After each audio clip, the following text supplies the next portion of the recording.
Welcome back. Today we have Karl, and Karl is going to walk us through some of the things that he's done in his business over the last few months that have helped him be really successful. So I'll leave you to it. Kind of tell us, a little bit about yourself, who you work with, give people a bit of a background. So I run an online coaching business from just outside of Dublin there. Predominantly most of my clients were Irish, and now they're kind of from all over the world because I've ended up getting a lot of growth over the last while. But I've been working in the fitness industry for the last 6-7 years. I was on the floor as a PT for about 2 years. I did a boot camp for a year that got really successful, about 120 clients, and then I decided I wanted to transition online. I transitioned online just before COVID. I was in Australia at the time, then had to run back home to Ireland when everything closed down. And initially, my online coaching program was going really well. Most online coaching programs were probably going really well during COVID, but I was all over the place in terms of systems and stuff like that. And I was selling low ticket to loads of people and giving a high level of service for a low ticket. And it was pretty much a shit show where I made a lot of money at the start and it started dropping. And I suppose when I came to you, I was probably just like, it was my last, I was going to probably go back to going on the floor, even though I didn't want to do that. But I was like, all right, I'm steadily making less and less money every week. I wasn't seeing any growth in terms of my social media, and it was a bit of a shit show. And then obviously I signed up for the program, and since then, I think I'm doing pretty well. I'm charging more for clients. They're getting a better service. I feel like I have more time.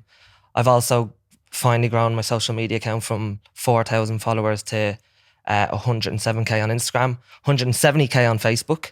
Okay. So now I need to try and transfer some of them on Facebook to Instagram and then sell them. So went from me thinking that I was going to quit online, even though I didn't want to quit online, to now feeling that I feel positive about it. And I think I can see a direct route to continue to grow and see progress, which is exactly what I wanted out of it. What would you say were like the actual struggles that you were having in your business to start with? Like, what were the key things? I would say first and foremost, I probably wasn't doing, I was concentrating a lot on content creation, and I wasn't concentrating on the things that were more important, that obviously I know now are more important. And that was probably getting in conversations in the DMs, giving people value, getting them on calls, getting them to kind of trust you and understand that you can actually help them, and then actually converting them into clients. I wasn't doing that stuff, even though I was telling myself that I was doing it. So that was a big change as well. And then other things was just I was just undercharging. And then what were you charging specifically? So I went from €60 a month with clients to then 80 to then 90 to then being a little pussy and being like, oh no, I'm charging too much, and then bringing it back to 80 and bringing it back to 60. And then I was up to charging $130 a month. And I thought that was me doing well. And then after I had the conversation with you, I was like, oh, I'm really undercharging here. And I think I always had in my head that I wanted to, because of the type of background I come from, because I don't come from a family with a lot of money. We're not poor, but... No, I know what you mean. Yeah. I definitely got hand-me-downs for most of my life. Yeah. Do you know what I mean? My brother's jumpers and stuff like that. So I didn't really come from that much money. And then the type of clients that I work with are probably in and around that kind of same threshold as well. So then I just didn't think anyone would want to buy, if I charged that type of money, that anyone was going to pay for it. Even though it wasn't that I didn't think that I didn't have a good coaching service, or I didn't think I was good at my job. It wasn't that I didn't lack confidence there, but I just had this scarcity mindset around money. But since I've kind of got over that, and up to now $220 a month, I've realized that I'm working with less clients but providing them a better service. They're getting more out of the coaching program, and then I also have more time to do other things like grow my social media, which is obviously something that I want to continue to do, and just overall provide a better service, be able to progress a little bit more, and just things not be a shit show, basically, which they were a shit show. So do you think that obviously, because you said you initially made some money at first, with the lower ticket option. Do you think that maybe you did low ticket, you filled up pretty quickly, and then it kind of overran you a little bit? Yeah, really quickly. And I I was charging what I think was like 60 quid a month, and I had like 80 to 100 members, and like I was getting on the phone with all them. Like I was literally getting burnout then from just. You were getting on the phone with them? Yeah. What, yeah, like yeah. checking like on the phone? To sign them up. So Oh, like, sorry, yeah. Yeah. And then check-ins was obviously just like messages back and forth and stuff like that. So like I was getting to the stage where I was like, I don't even want to look at that phone. And then I kind of think I then retreated a little bit in myself. Then after that, it was like, that's too much. And then I started to do less and less of the things that were obviously going to make me money. And then I think I was like going from like $2,000 a month to nearly 1,500, and I was like, right, I'm making less money every week. I'm just gonna have to go back onto the floor.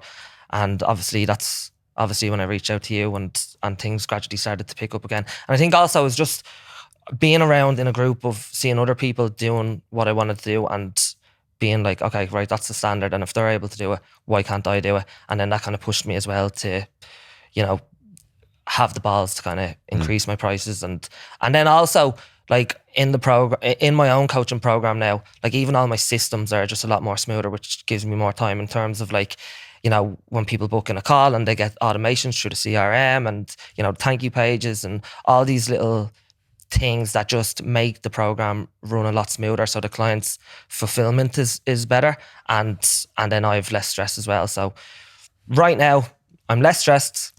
I'm seeing progress. And yeah, life is pretty decent.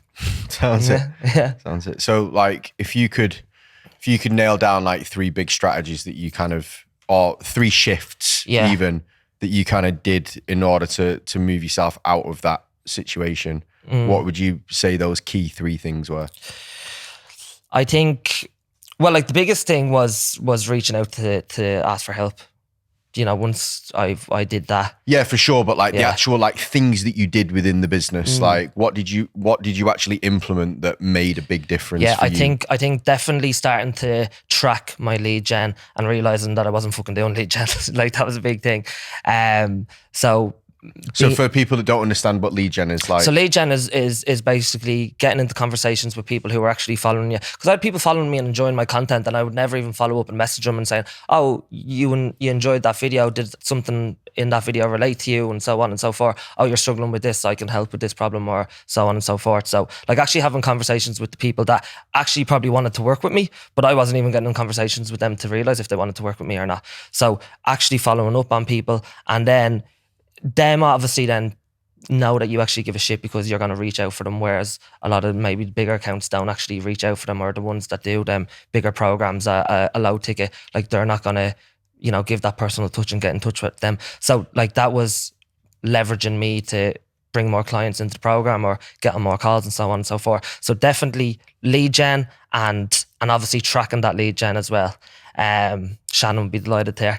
And then and then another thing would be, even when like with the consultation calls, just like before I was doing them back in like 2019, it was just a phone call basically, and I would have the conversation and they would join the program or not. Whereas like now it's 10 times more detailed in terms of on Zoom, personal touch, seeing people face to face, like having my own presentation of how the program works, how we're going to get them from X to Y and get the result they want. Like, and that gives them more buy-in to be like, oh, this lad actually knows what he's doing, and he actually has a bit of, organization around his program and stuff like that. So obviously that was a big part of it as well. And then even just probably the biggest thing, and the biggest thing I've probably got out of your program is like, the level of my content has gone up dramatically. Like I think I'm on 2,200 posts, so like 4 years of posting. But like I was posting content for 4 years, just flatline, nothing. And I was like, oh yeah, I'm just, this is me, nothing's gonna work. And actually shout out to Vicky, because Vicky said this. So when we jumped on our consultation call for me to join the program, Vicky was like, oh yeah, we have a lot of Irish lads in the program and they're doing really good and their content's banging and they're getting loads of social media growth. And I was just rolling my eyes thinking, yeah, they're doing well, I'm not going to do well. I've been doing this for 4 years and it doesn't fucking work. And then obviously I came on, and I didn't know that was a big part of the program as well, as where that, like I knew I was going to learn more about, selling and lead gen and stuff like that. But then even with the content creation, and like for 4 years I was like putting out content and I wasn't even looking at the insights or anything like that. Like, which is ridiculous to think now that you're not even seeing what videos were performing well and what wasn't performing well. It's like a client fucking trying to lose weight and not tracking if they're actually losing weight and stuff like that. So like that, and then learning about, like, I already had the reps behind me in terms of, like, I was getting on camera all the time. Like I was comfortable on camera. I knew how to talk. I would post 2 to 3 times a day. So I had the reps behind me, but it was messy. Like it was. You were doing the work. Yeah, though. I was doing the work, but it needed a touch up. And then when I joined the program and I learned about things like, you know, your hook, and like my hook is like, I've trademarked my hook now. So any PTs watching this, don't be robbing this. So I would get a food scales and I would slam it on the kitchen table, and that's my hook, and I would zoom into it, and then I'd go on and I'd talk about fucking overnight oats or whatever it is, and that catches someone's attention. And what I was doing is I was making videos and I wasn't catching people's attention. So then having that hook, and then, you know, going through whatever, giving value in the content, and then having a call to action, and then being ruthless with my content as well, and cutting it down and making it shorter and sharper, and realizing that people don't want to fucking listen to me talking for 3 minutes about BCAAs and like all these little things. And I was like, all right, I'm my content is talking to a particular niche. They're bringing them eyes in. Now I'm getting into conversations and actually talking to them, and, you know, being human with them and building a relationship. And then from there, that's, you know, bringing the client journey on, where I can get on a call with them, and then to get them into the program and to help coach them and to help them with their problems is 10 times easier.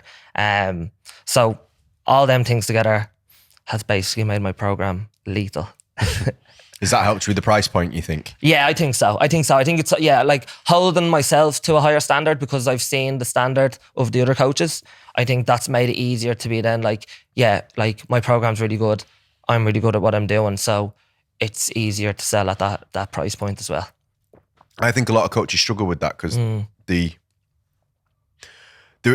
a bit of a weird one in coaching, isn't it? Because there are some really good coaches out there that charge next to fuck all. Yeah, yeah. And they're the ones that always get brought up to us. We'll be like, yeah, but so-and-so charges this. And I'm like... Yeah, like, what do you want me to say? Yeah, like, they should charge more as well. Sorry. Yeah, it's like, I think like in the industry, there's probably more coaches undercharging than there is overcharging. Obviously, there's a percentage, but like there is a percentage, which is why I always take this argument up when I see it on social media and like maybe other business coaches being like, you don't deserve to charge for your pro. Like people are sales sharks and stuff, and I'm thinking. That's not the problem in the industry at all. Like maybe on a tiny small scale, but for every one coach that's overcharging, I can maybe count on maybe not one hand, all right? We've probably had 500 people through the program so far since we started, maybe even more, right? I can defo count on less than my fingers how many coaches have sat in front of us and we've gone, nah, you're charging too much, you need to charge less. Like that, I don't think you can sell that for that price. Literally less than 10 conversations, probably.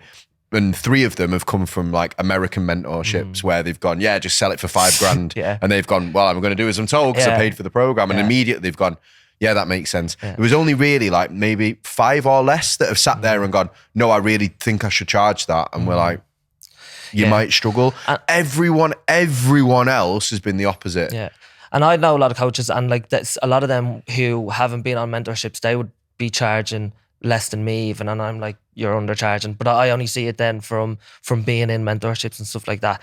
But sometimes you have to make the mistake yourself, innit? Because I did that. Like when I first launched, I was at 150 quid a month, and I went like up to like 94 clients. Yeah, and then you're a similar situation, maybe a little bit of a higher price, but you still get to a point where you're like, I can't. How am I going to double this? Like I can't do 180 check-ins. It would just lead you to burnout, and then you're not actually going to enjoy your job anymore. And that's kind of what I think that happened to me for a brief period. It was like I wasn't even enjoying it anymore. It was just, and that's why I kind of retreated in myself rather than just fucking said, all right, maybe just charge more, have less clients, give a better service. It's a shift that has to happen twice as well, because when you get past a certain point now as well, you start hiring staff. And you got margin to pay out, so you need to do that shift again. And that's where coaches get stuck again, because they're like, well, I'm already charging what more than I was charging before. And now you're like, well, now you need to put about 30% on it to make the numbers work. And they go, I can't do that. And you're like, well, if you don't do that, you're not going to be able to pay anyone to help you. And That's one of the big obstacles now I have now, is that I'm getting more people wanting to come in the program, and I want to get like 40 clients and paying 220 and then get success coaches in. But then I'd have some people who have been on the program for like 8, 9, 10 months who love the program, and then it's me now having to, and Lewis was like to me, stop being a little bitch, up your prices for them. And I was like, yeah, I'm going to, and then I still haven't yet. So I have to try find a way of getting everyone on the same price point, so then it's not a fuck up when I do bring in a success coach, because obviously the responsibility of paying them has to be done right. It's tough.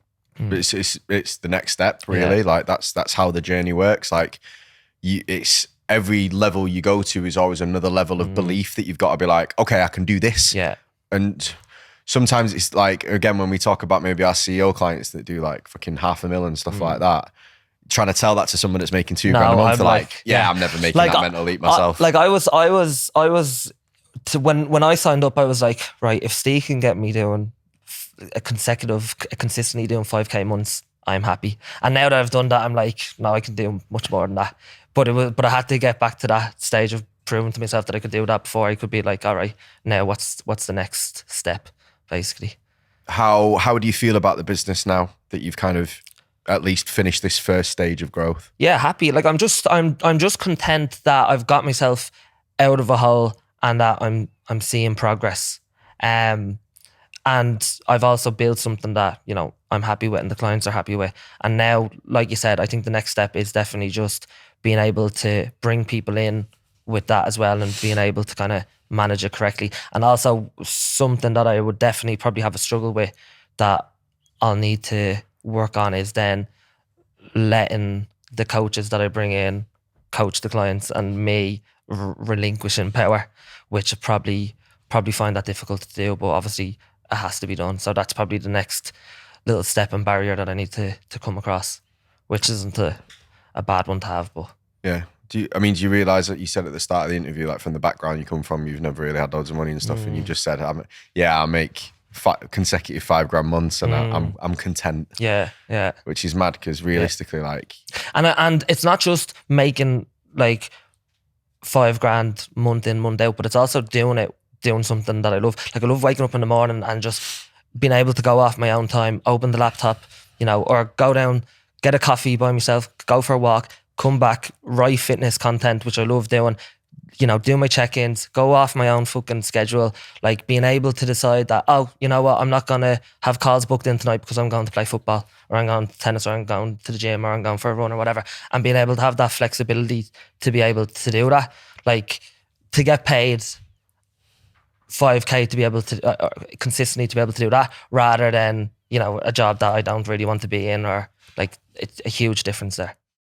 I like picking what time I go to the gym, even though I still fucking go at 7 o'clock, and I don't know why. I don't know why I still do it to myself. And you know what? Like I do work hard, and I work more than I ever have before, like in any other job, because I've had loads of other jobs. I've been a metal sheet worker. I was in the army. I was a milkman. You were a milkman? Yeah. That's mint. Yeah. Well, I was a milk boy. Milk boy. You just on the back of the float. I was just running around, knocking on the doors, throwing the milk and jumping back in the van.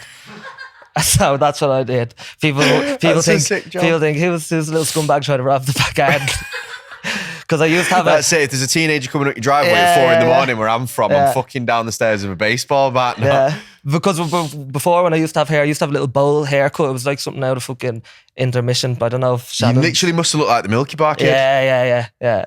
You weren't a Milky Bar kid, were you? Is this where you dropped that? Well, you know. By the way. Big exclusive on Steve's podcast. I was one of the Milky Bar kids. And so I've done loads of different things even before I got into the fitness industry and stuff like that. So, but like, this is what I want to probably do for the rest of my life in some way, shape or form. So the fact that I'm 6 years in and I haven't fucking plummeted yet is happy days. And I feel that like I'm more optimistic about the next couple of years, more so than I would have been maybe a couple of months ago, which is good. So here's one for you. This is probably gonna be viewed by some coaches who are doing low ticket at the moment and maybe, you know, running into the issues that you ran into. So what would your 3 tips be for them? The ones that are like being overwhelmed. Maybe they're doing too much work for the money that they're getting paid. It's a bit erratic. Like, what would you say to them? Three bits of advice? Yeah. Number one definitely is probably, if you haven't reached out for help, it's probably the quickest way to solve your problems, to get some sort of mentorship. Because like for me, I probably wouldn't have had the confidence to do it on my own until I seen other people doing it, which made it a lot easier. So definitely, in terms of that, would probably be to join a mentorship, to be around like-minded people, or people that are doing what you want to do, or doing it on a bigger scale, or just, you know, a higher standard than you're doing it. I think it's really important to see that. Number two would probably be, you're just gonna have to increase your prices. You're gonna, like, I had the mindset where that I wanted to work with loads of people. I thought, like, if the more people I work with, the better coach I am, or the better I am at my job, or the better I am at marketing, which isn't the case at all. It's like, now that I've kind of got comfortable with deciding that actually I'm enjoying my job more working with less people, and providing them a better service and getting paid better for it and having more time. Like, it only makes sense at this stage for me. Maybe if I go from 100k to 1 mil, that might change, but I'll talk to you about that when it comes. You're actually, like, you're right though. Like, you can go lower ticket when you're at those higher numbers, because you've got the marketing budget to fuel it. But like, it's heavy work. Like, you know, doing the sales calls, running all the content, doing all the fulfillment, and like, when you're in the initial stages of your business, like, you can't get away with doing like a low ticket, you know, like low touch program. You have to deliver, because you have to get the results. You need the results from the program in order to scale your business. So it ends up, you kind of sell one thing, but you end up giving another. And we made the same mistake with GRT when we did our like group program in COVID. It went fucking bonkers, and we still ended up coaching it 1-to-1. We called it a group program. It was fucking nowhere near a group program. It was one they got check-ins every Monday. And then we were like, how the fuck do we then turn this into a group program now? Because we need to actually like move it forward. Yeah, and that's exactly the problem that I ran into, was that I was providing a mid to high ticket service and charging low ticket, and it's just a recipe for disaster. So yeah, that would be the second piece of advice that I would say. And then the third would probably be, I don't know, skip the third. You've given enough value. Yeah. They don't deserve a third. All right, so then keep something for yourself. You know. Final question then would be, all right, so somebody's decided they're going to do that. Right, I'm gonna increase my prices. I'm gonna go from this low ticket to high ticket. What would be your 3 first steps that you would tell them to do? Going from low to high. In terms of clients on the program, or just outside? Either. What were the 3 things that you would advise them to do first off? Well, if you're going to go high ticket, you want to make sure that you have your systems in place for it, and that you can actually provide it. So that's the deliverables of the program. Know what you're going to do in terms of actually providing check-ins, providing the value for them, making sure that there is a kind of client journey available for them. Like, if you're going to charge a high price, have a high level of coaching and a high level of coaching service for them. So it would be, make sure that your coaching program is kind of squeaky clean in terms of, you know, client fulfillment, that, you know, even stuff like the onboarding process and stuff like that, which I learned on the program. And like, not, someone signs up for you, like, not leave them waiting a week without them hearing anything from you, or what's going to happen and stuff like that. And that's a lot of kind of that stuff has saved me a lot of time as well. It's where it's like, okay, they get this video on what they need to do, how they need to set up today. Tomorrow they get something else. Tomorrow they get something else. And then, you know, they're content and they're happy. And by the time that their call comes around, you know, they're already buzzing and they're already starting to get results. So like, in terms of client fulfillment, having a good onboarding process, I think, is going to be really important. Yeah, and then anything else that you need for a high ticket, I would say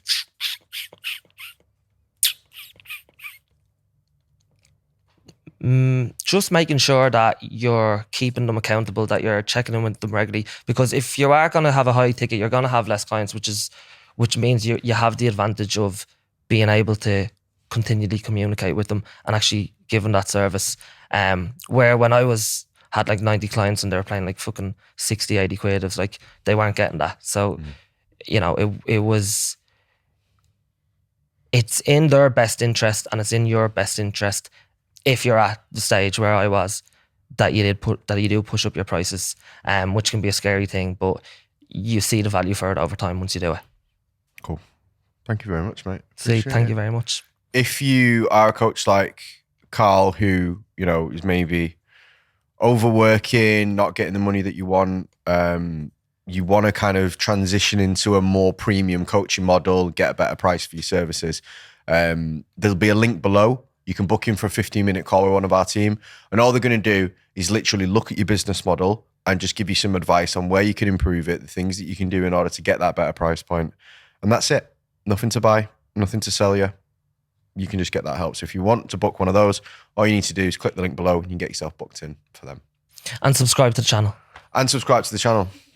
Call to action. You'll learn that in the program.